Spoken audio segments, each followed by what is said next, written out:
175 people were arrested by Chicago police overnight as Occupy Chicago protesters defied orders to leave Grant Park.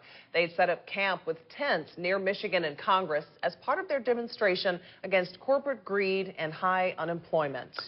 ABC 7's Evelyn Holmes here with more on the next steps for the protesters in all of this. Evelyn? Well, Ravi and Karen, members of the Occupy Chicago group say they don't intend to provoke confrontation, but wish to use civil disobedience to inform the public about their movement. Still, about 175 protesters were arrested after they set up a makeshift tent city in Grant Park.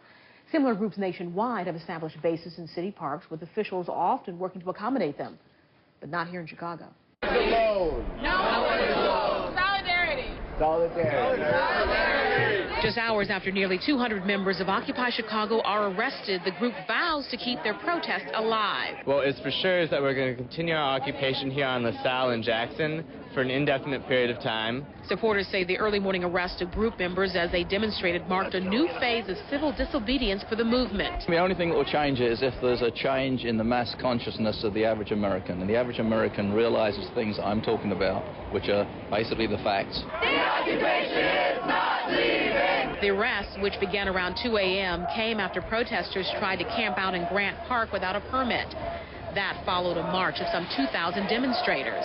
Many refused to take down tents and leave the area. Organizers admit not seeking a permit to be in the park, which closed at 11 o'clock at night. Shame on you! Shame on you! Police offered individual protesters the choice of leaving or being arrested. Those arrested were cited with violating municipal code of being in the park after hours and were taken to jail. By 8 Sunday morning, most had been released. The Chicago Police Department handled it in a very professional manner. They were courteous. We were given multiple warnings of what was going to take place.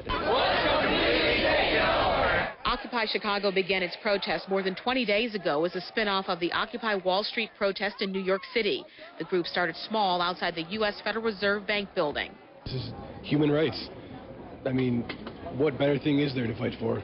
Since then, it's grown to about 100 to 150 people attending the group's daily General Assembly meetings. We are going to make this so big that they can't stop it, they can't constrain it, and they can't oppress it.